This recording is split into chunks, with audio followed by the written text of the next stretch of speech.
So up next, we have a presentation on GIST pathology, and we also have a presentation on ctDNA and biomarker testing by Dr. Matt van der Rijn and Dr. Emily Jonczak. Dr. van der Rijn is a surgical pathologist and professor of pathology at Stanford University, and Dr. Emily Jonczak is double board certified in medical oncology and internal medicine at Sylvester Comprehensive Cancer Center at the University of Miami.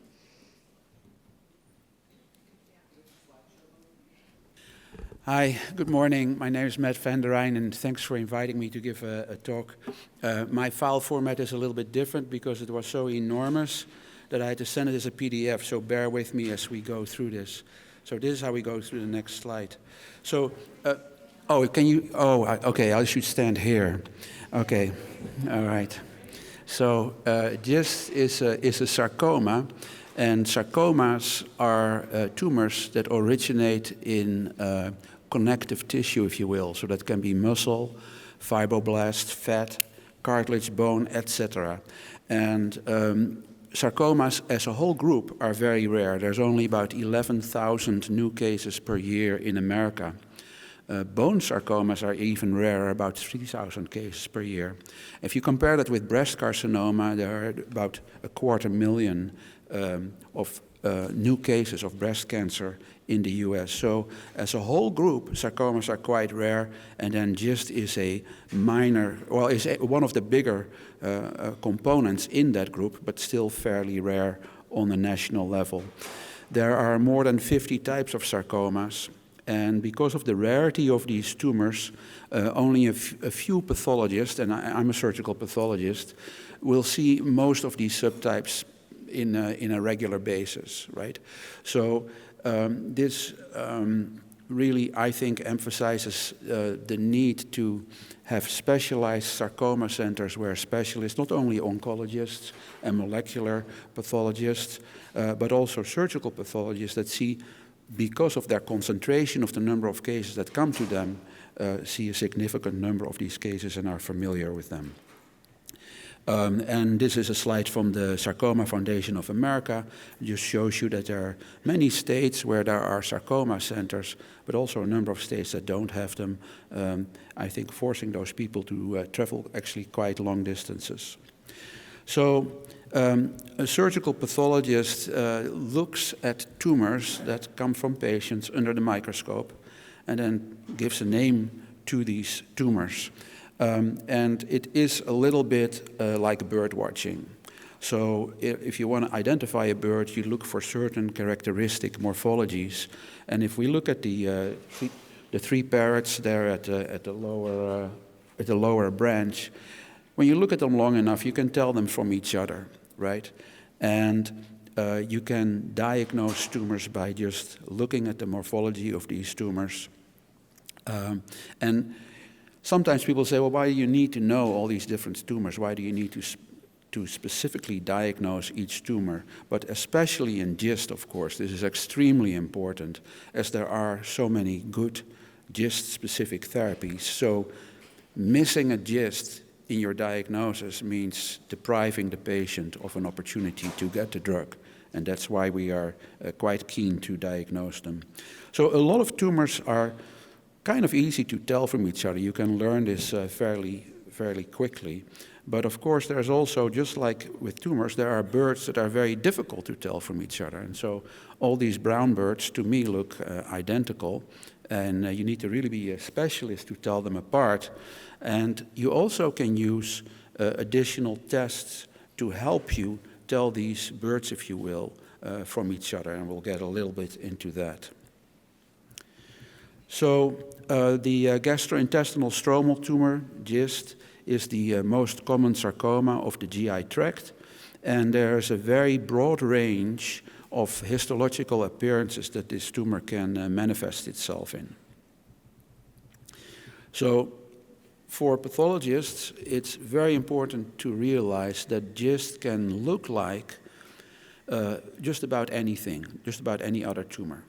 And just about any other tumor can mimic being a GIST.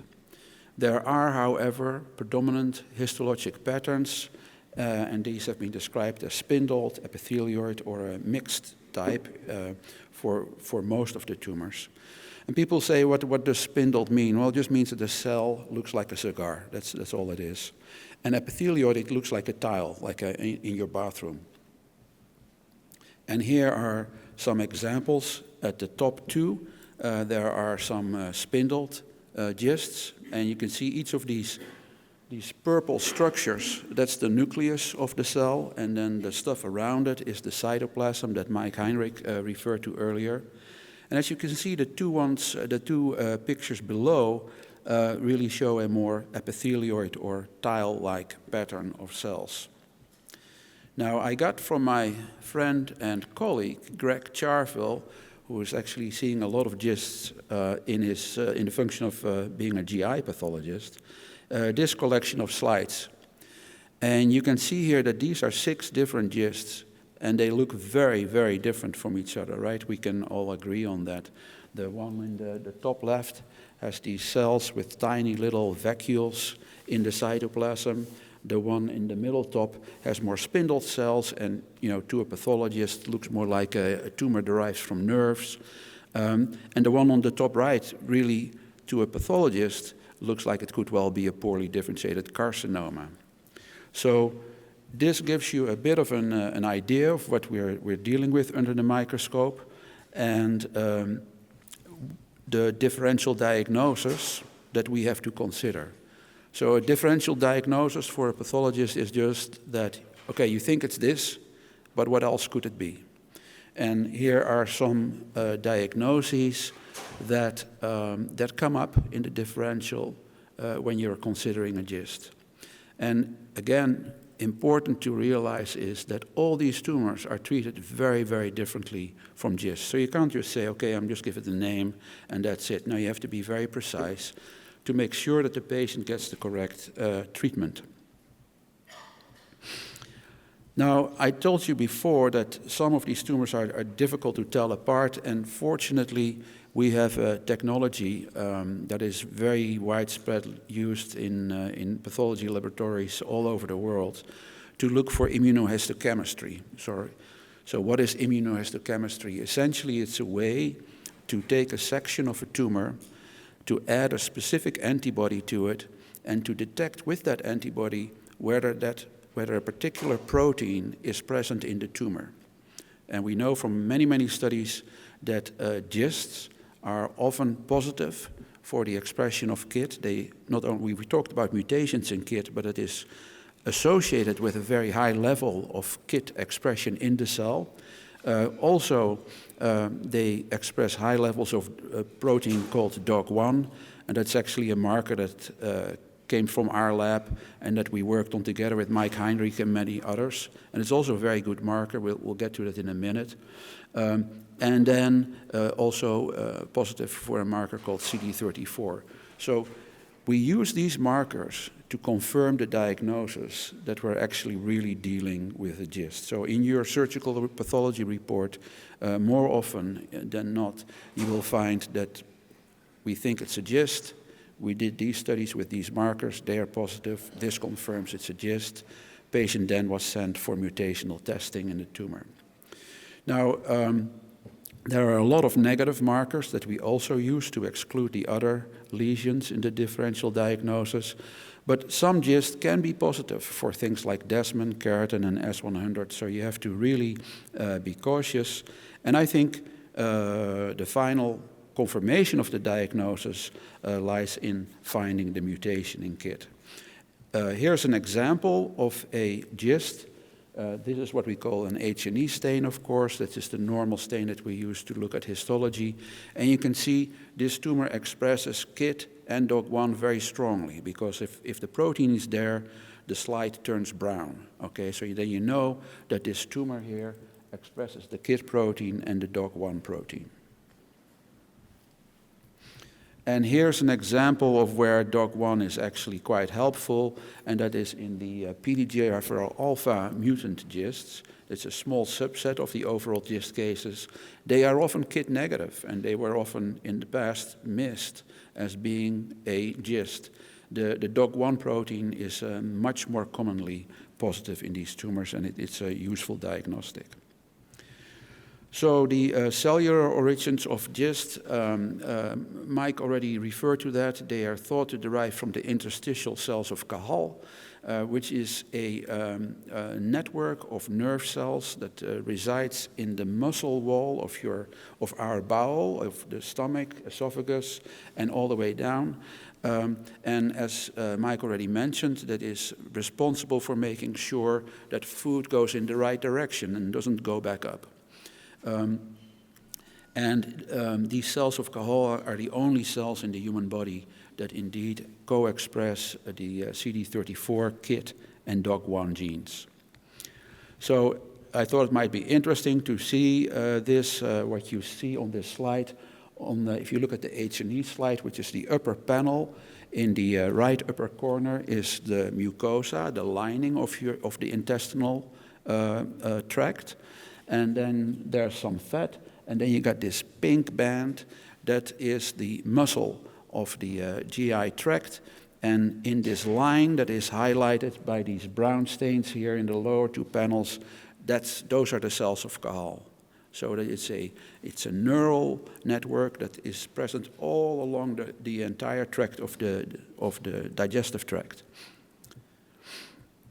So in the reports, or the pathology reports that you get to look at, there is usually a mentioning of a number of criteria that describe the tumor with respect to the prognosis of this tumor for the patient. So the stage is almost entirely or entirely based on the size of the tumor. It's very important how big the tumor is, and we'll get back to that in a moment. The histologic grade, meaning how aggressive the tumor looks under the microscope, is based on the mitotic count. And a mitotic count is essentially just you count the number of mitoses, and mitosis is just another word for a cell division. We can see cell divisions by the shape that the chromosomes take at the time that the cell is just about to divide. And we can count the number of times we see that in a certain surface area, and that gives you the aggressiveness of the tumor as a numerical evaluation. So the risk of progressive disease depends therefore on size, mitotic count, but also on the anatomic site where the tumor was found. Is it in the stomach, which is usually a better prognosis than in the small bowel, or is it in the rectum? And then last but not least, whether a rupture of the tumor has occurred, whether the tumor has ruptured through its capsule into the abdominal cavity. That's also a more aggressive sign.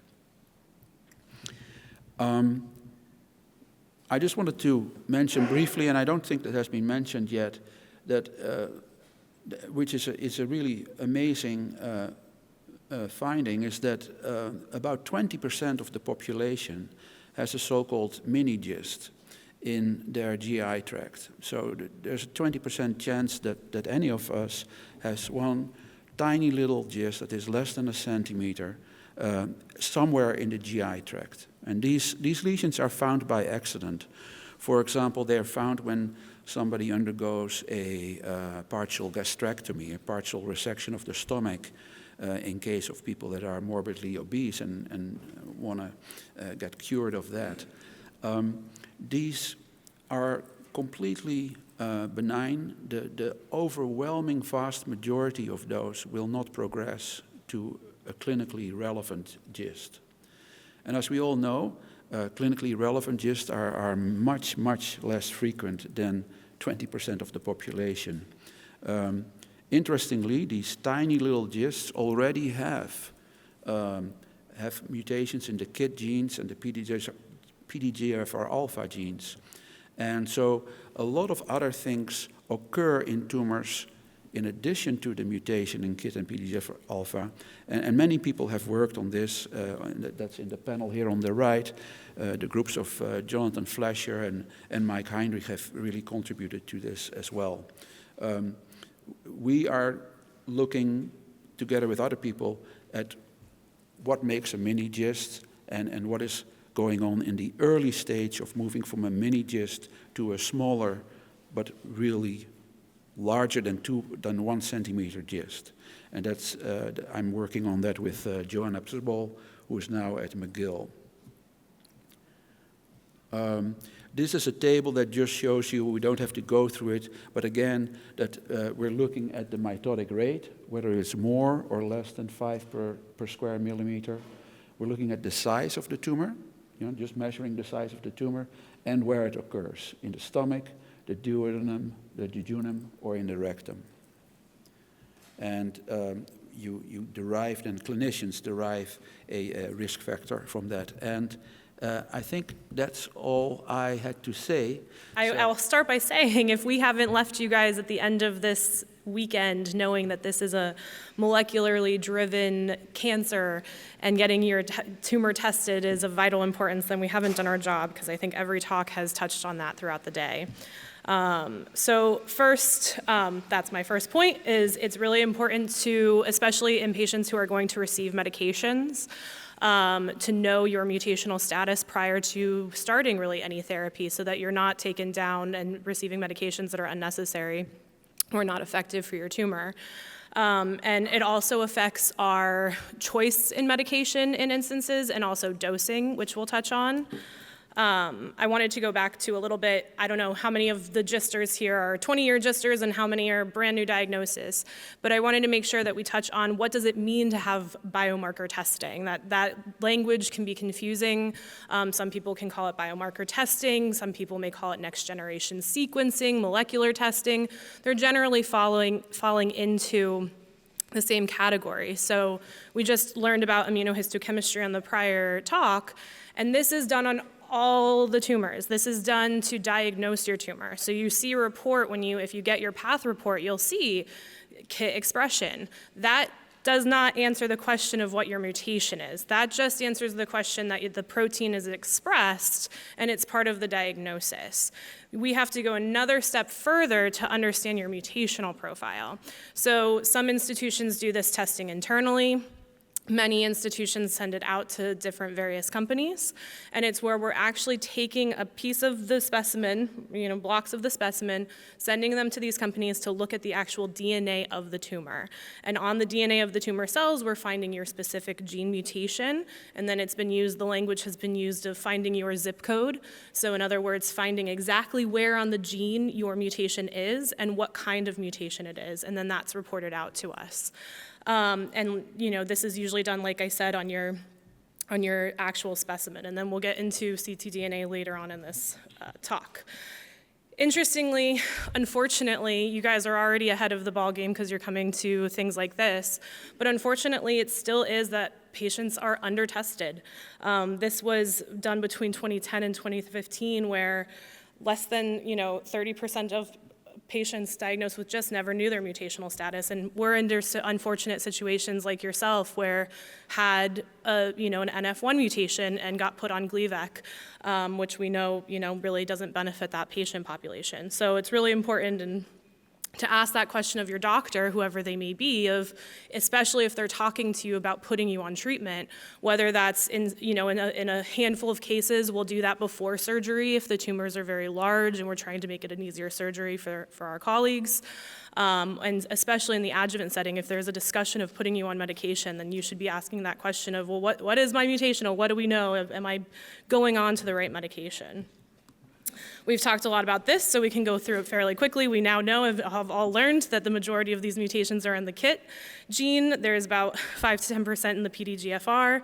And then we used to call it wild type GIST, but we now know that the vast majority of patients with GIST do in fact have a mutation somewhere, and we're getting better at finding where that is, whether it's NF1 or BRAF or NTRK, which were all talked about on prior talks.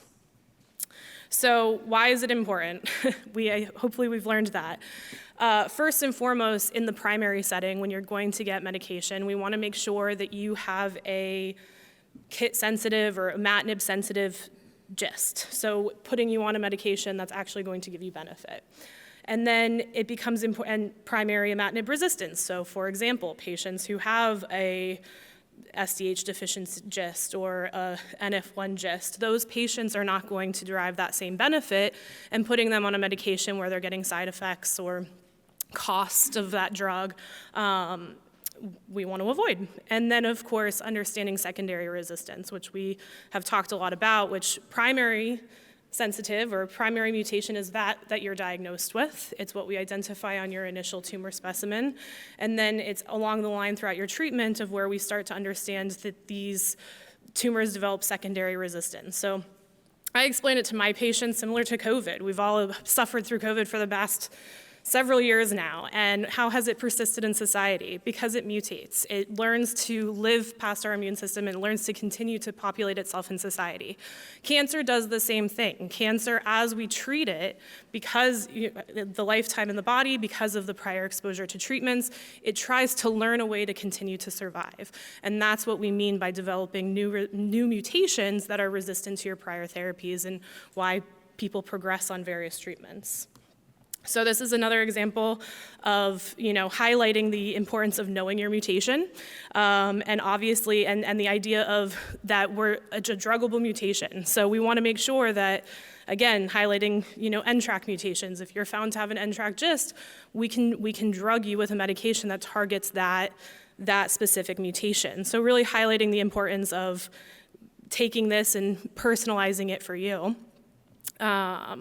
And then again, dose. So I don't know if this has been touched on prior talks, but we've looked at this where the zip code, so to speak, if you have an exon 11 mutation, which is the most common type of KIT mutation, or if it's in a different location and it has an exon 9, we've actually done studies to look at the benefits of what dose of imatinib you're receiving. So it's been shown that patients who have that exon 9 mutation do worse if they're at a lower dose of imatinib. So we can give them a higher dose, 800 milligrams, and achieve the same, similar outcomes to patients who have exon 11 at 400 milligrams. And then we've all seen this waterfall plot throughout the day of the example of avapritinib. I had a patient who is in my current clinic who was a very similar example, who didn't have mutational testing prior to seeing me, had been on imatinib for about a year, had a very high-risk GIST. We did the mutational testing and turned out that they had the PDGFR exon 18 mutation. So, recognizing, okay, they've been on a medication not necessarily giving them much benefit for a while, and we can adjust that. And then this is another visual example of these secondary kind of mutations. So this came from Dr. Serrano, who's with the Spanish group, and this was looked at in vitro, so in the lab, in vitro, in vivo as in people, and looked at just kind of the landscape of these secondary mutations that we see, and that they can be very heterogeneous, which is a point of research and a point of development that we've talked about throughout the day is how do we address this problem? Two medications can we do that? Can we find a pan-KIT inhibitor? So this is a problem that we're working on within research, and it just highlights the importance of understanding that there's a lot of heterogeneity with these mutations.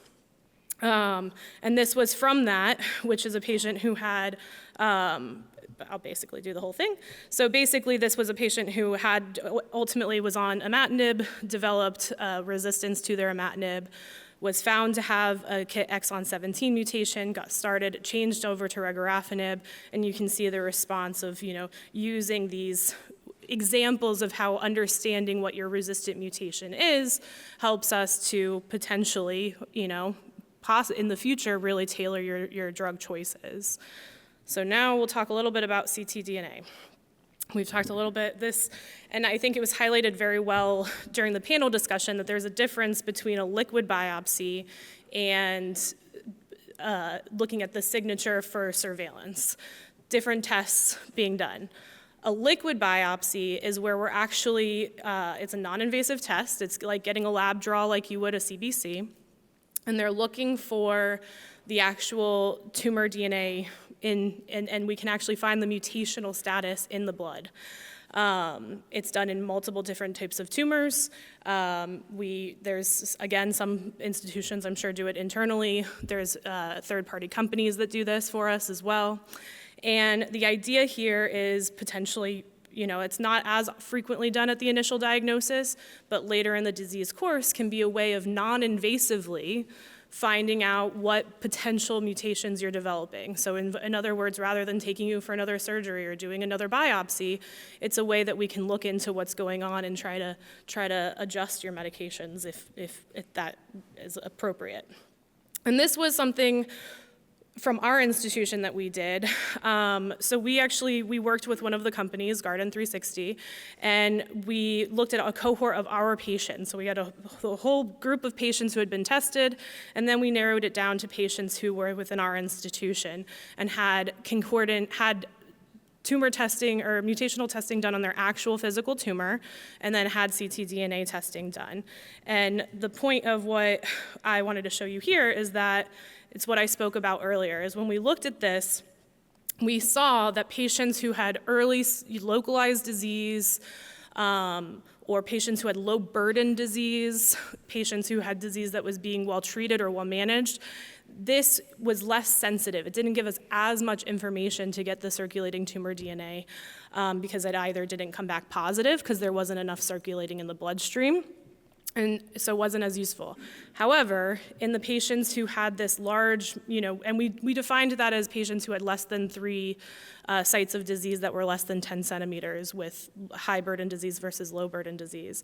And those patients who had larger tumors that were potentially progressing, we had a concordance. In other words, between the tumor testing that was done on your actual tumor and the testing that was done on the bloodstream, they matched. So in other words, it shows you the utility that this can be a way of looking at your mutational status in a non-invasive way by doing it through the bloodstream rather than having to go through another surgery or another biopsy to get this information. So that was the conclusion of that. And then this is an example of a patient at our institution how we sometimes use it. Again, it's not standard. Right now, standard is marching down the list of drugs that we talked about earlier today. But if you learned anything throughout the day, you see that this is becoming an area of research and developing trials to better understand it and better understand how we can use it for patients and to tailor their treatment in the future. So this was a patient who had stage 4 disease. They originally had exon 11 disease, had all the prior typical standard chemotherapy regimens, and had actually been referred to hospice by an outside institution. We sent the circulating tumor DNA. This is often how it presents. We did find something, and then this is another visual example of looking at, the sensitivities. Green is obviously sensitive, yellow is intermediate sensitivity, and red is resistant.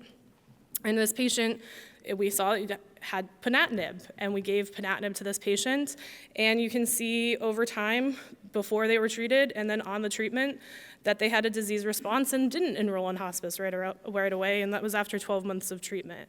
So it's case examples, and we're working to develop this with these clinical trials that have already been mentioned of how we can use this to make it more patient-centered care and use your mutation and understand your mutation to try and guide some therapy options. So again, this is from us. We presented this at ASCO where we did a retrospective of, and this is a very pretty image that's confusing to understand, but what we did is we looked at our patient population and we did a retrospective, so meaning we looked at patients that have been treated. So the trials we're talking about earlier today are prospective. We're actually trying to see in real time how using circulating tumor DNA affects treatment. We looked back at the history and saw what the outcomes were for our patients.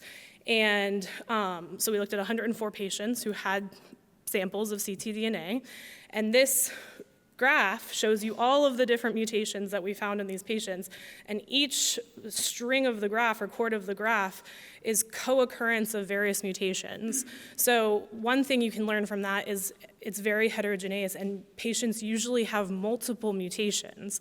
It's not just one resistant mutation we're finding multiple different mutations that are existing in each patient. And the trick in the test for us as researchers is to find out how to leverage that and manage that in a way that's tolerable for the patients. And again, this highlights all the different mutations that we found. So the vast majority had KIT mutations, but patients had all of these other mutations in other genes as well. And again, this is how we found that the majority were KIT, followed by the PDGFR, NF1, and then specific sites. So we know exon 13 and exon 17 tend to be these common mutations that are coming up in the secondary resistance, and why they've been talked about a lot and are being focused on in research. And so our outcomes, this again retrospectively, so looking backwards, was that patients who were found to have an exon 13 mutation, which was mentioned earlier, tended to do significantly better when they were treated with sunitinib as their next line option, and it was 2 lines or above.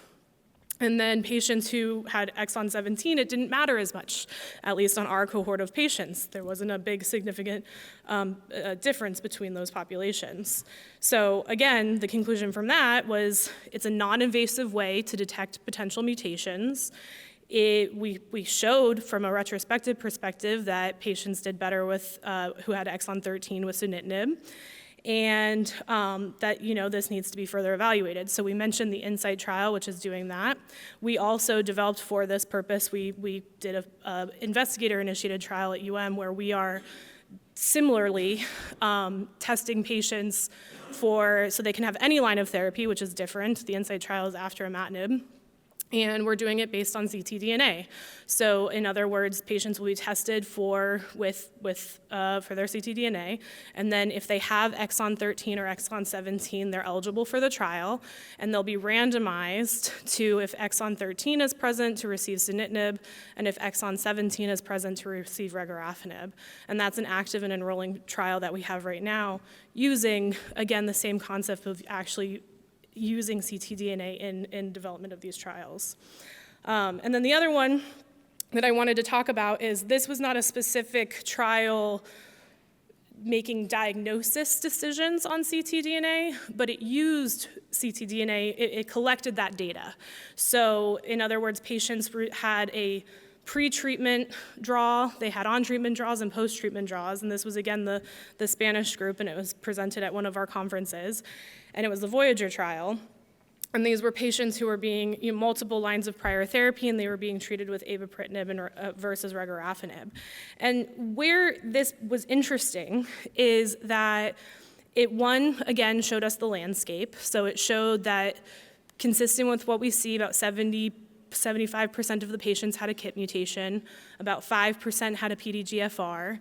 The majority of patients had 4 to 14 different mutations seen. And when they looked at, we had a question earlier in the panel of where your mutation falls, does that mean anything for your prognosis? And the answer is right now, we don't know. But on this trial, these patients who had this exon 13 and had it at the ADP binding site did worse when treated with avapritinib.